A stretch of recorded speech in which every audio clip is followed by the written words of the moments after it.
আব্বা এই যে আমরা প্রতিদিন দাঁত মাজি তা আমাকে দাঁতের রং উঠে যায় না কেন? আচ্ছা আব্বা বাদ দাও, কানা মানুষ ঘুমোয় কখন? কেন রাত্রি? তা ওরা বোঝে কি রে এখন রাতটা?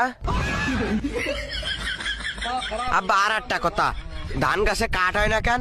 আচ্ছা তুই কদিন গম দিয়ে ভাত রান্না যায় না কেন? দেখ মনি, আজকে এমনিতে রোজা লেগে যাচ্ছে, তুই তো আবাল তাবাল প্রশ্ন করে করিস নে। আব্বা তুমি এর আগেও আমার থামাতে পারিসাও? না। তাহলে আজকেও পারবাম না, আমি আবাল তাবাল প্রশ্ন করবই। ভালো জ্বালায় পলাম তো। আচ্ছা কর। আব্বা তুমি বিয়ে করিলে কেন? ওই সবাই করে তাই আমিও করিলাম। সবাই কই করে, আমি তো করিনি। সুমিন্দির সাল তোর বিয়ের বয়স হয়েছে? কেন আব্বা তুমি কয় বছর বয়সে বিয়ে করিলে? 14 বছর। আর আমার বয়স কত? 16। তাহলে আমার বিয়ে দিচ্ছাও না কেন? এ দিবানে আগে নিজের পায়ে দাঁড়া। খালি এই দুখন কার পা? আব্বা তুমি বিয়ে নাই না দিলে তুমি আর একটা কথা কও। কি কথা? পুঙায় বেতা।